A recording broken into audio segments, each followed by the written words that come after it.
You're probably familiar with an emotional support dog. You see them in airports, on trains, or in the mall. People suffering from things like learning disorders and motor skills disorders are allowed under federal law, under the Americans with Disabilities Act, to have these animals. Now, there's a Florida man, Ryan Boylan.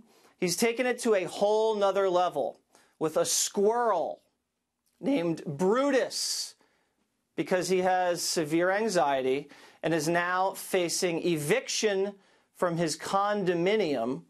And Ryan and Brutus, who's the squirrel is a female, join me now, I believe. Now, can I see Ryan, please? Ryan. Yeah, I was unable to get her out. You can't get the squirrel out.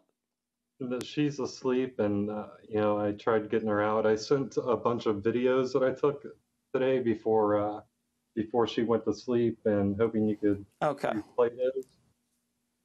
Okay, Ryan. So you have an emotional support squirrel.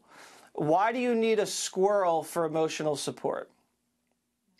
Well, basically, I saved her life, and in return, she somewhat saves mine back every day. You know, it makes me really happy when I come home and see her. I get a very few hours of free time per day, and those couple hours, she just makes it so much better. Wait, so you have anxiety, or you're lonely? What is the diagnosis to justify an emotional support squirrel? Anxiety and stress disorder. Okay, how did you get this type of anxiety and stress? I was on a car accident back in October 2011. A drunk driver had hit me going 45 miles per hour when I was at a stoplight, and unfortunately herniated several discs in my lower back, rendering me unable to do a lot of activities that I used to be able to do, and permanent injury. Yeah, no, herniated discs are extremely painful. I definitely am empathetic towards that. So why a squirrel as opposed to a dog or that type of animal? Because a squirrel's kind of like a wild animal.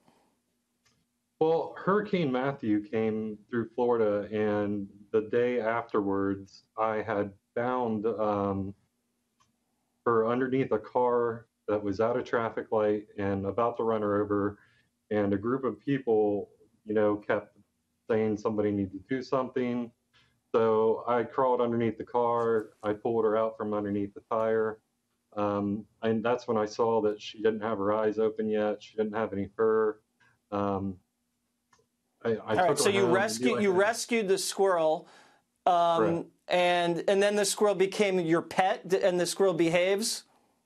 Yes, yeah, I raised her, had the syringe feed her for 3 weeks.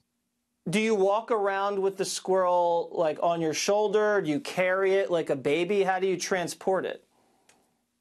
She sits on my shoulder, but she's more of like an inside cat. I don't take her out because got it. The one time I did, a dog had attacked the carrier that I had her in, and that makes sense because dogs don't like squirrels. And the condo that you're living in, they want to give you the boot, and you feel like you're getting railroaded, but it looks like law is on your side. Is there anything you want to say quickly to the condo? You know what? I'd just rather be the better man, and they can be negative if they want, push as hard as they want, but I am going to fight back. That's all. All right. That's basically all right. Well, listen, Ryan, my best of luck to you with your condo squirrel situation. And I'm too bad I wasn't able to say hi to Brutus.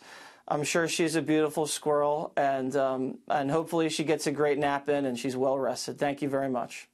All right. Thank you.